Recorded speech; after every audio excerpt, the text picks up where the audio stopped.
Thank you, Mr. Speaker. I rise today to speak at the Comprehensive Economic and Trade Agreement between Canada and the European Union. I've listened intently over the last few days to the debate, and I think it is a healthy debate. And clearly there are two groups here that support this agreement and are willing to move forward and create some Canadian jobs. And clearly that there are others in the House that appear to be against trade, despite the tweeting and Facebooking on the iPhones and the Apple computers that they've got that still are products of trade. It's surprising to me that we have people here that put up every type of roadblock for trade.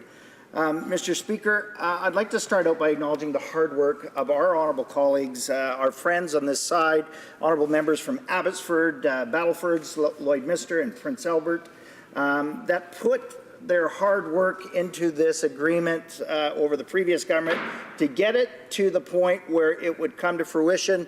And I think it should be noted today that a lot of that heavy lifting came from our Conservative government and our trade team that did a considerable amount of work on this project, getting it to where it is today. Mr. Speaker, in light of the Canadian Football League and our Grey Cup that's taking place this weekend, to start my speech, I'm actually going to probably use a few football analogies if I can. And it was our previous Minister of Trade and our trade team that got us to first and goal. And this trade minister and Minister of Trade is now at fourth and inches, if you will. And the heavy lifting, again, as I said, was done by us. Our trade team, the hard work that our trade team got us to a goal line drive. They did an amazing job, got us to the goal line drive, and this government has used every time out and down to get us within inches of the goal. Now there's more to be done. I'm not taking away that they've done work to get us to that point. And I'm acknowledging that the Minister of Trade has got it to where it is today. But I also would like to, Mr. Speaker, as we hear heckles from the other side, it's awesome that we've woke them up, I guess, is what we've done. And so I'd like to acknowledge the strong leadership by Prime Minister Stephen Harper, who fought passionately for Canadian jobs and the Canadian industry. Prime Minister Harper understood that Canada is first and foremost a trading nation. He understood that 1 in 5 jobs were dependent on trade, Mr. Speaker, and 70% of our GDP was driven by trade. When Prime Minister Harper sat at the negotiating table, he got the job done. And surprise, surprise, not a selfie needed to be taken to even get that done. Mr. Speaker, this deal was successful because of the leadership and efforts of our former Prime Minister, Stephen Harper, and his understanding that trade deals are what make our country competitive in an ever-increasing globalized world.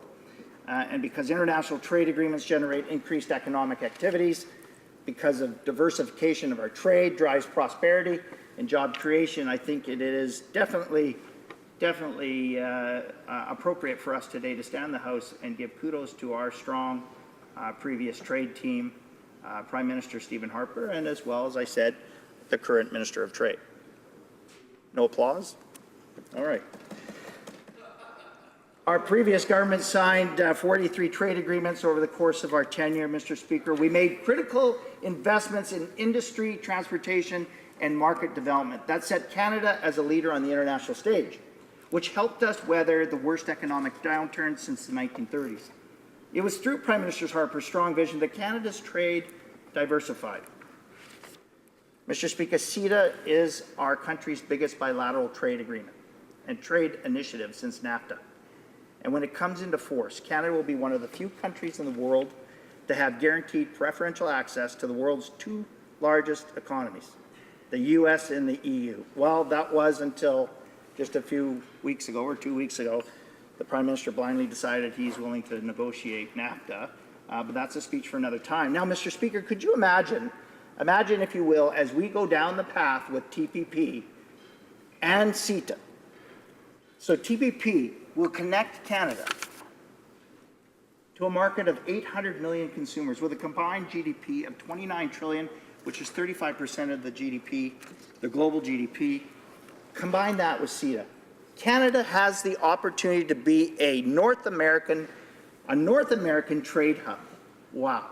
And take advantage of something that our friends to the south are woefully right now. They're kind of tossing in the wind. But, Mr. Speaker, we're here to talk about CETA, a deal that is good for all of Canada and specifically also for my home province of British Columbia. CETA connects Canadian producers to 500 million consumers.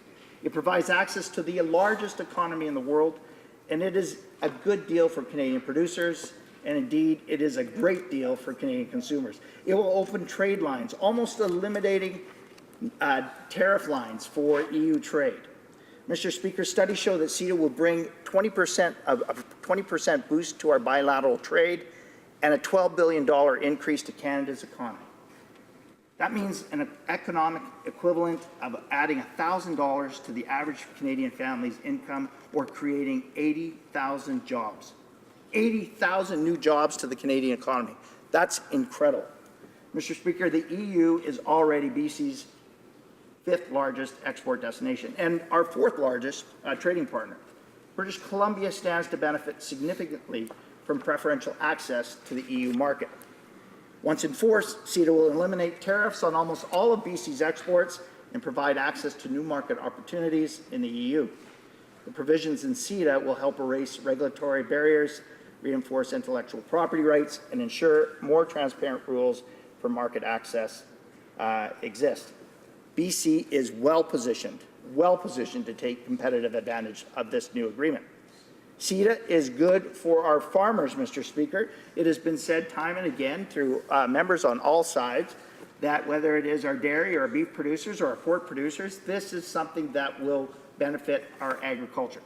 Those beef and dairy farmers who wake up every morning before the sun and are hard at work long after the sun goes down. Now, if the Liberals could only act similar to the previous Conservative government and bring home a new softwood lumber agreement, geez, everything would be amazing. Maybe we would even stand a chance at maintaining our current employment levels in our forestry industry. Mr. Speaker, our Conservative Party believes that Canada should strive to maximize the benefits that we have as a strong trading nation. The need to establish trading relationships beyond North America is exactly what CETA accomplishes. Our fish and seafood exporters will also benefit from CETA as the EU is the largest importer of fish and seafood, an annual average of $21 billion. The seafood industry has gone through many transitions and face uncertain future. When CETA comes into force, almost 96% of the EU tariff lines for fish and seafood will be duty-free. In 7 years, 100% of the products will be duty-free, Mr. Speaker. This is hugely important because the EU is the world's largest importer in fish and seafood products, as I said earlier. Mr. Speaker, it comes down to a competitive advantage. Once the deal comes into force, Canada will have just that. But I'd like to turn my attention back to my province, Mr. Speaker.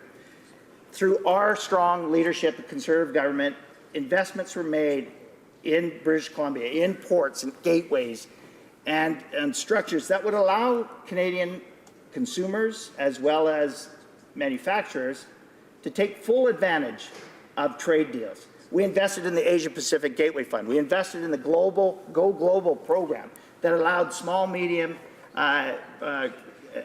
companies the opportunity to find out, once you get a trade deal, how do you take full advantage of it, to fully prepare them to enter those markets. Not only did we do that, but we invested in ports and airports, railways, roadways, so that we could get our goods to market, Mr. Speaker. That is exactly what our government did. We understood it.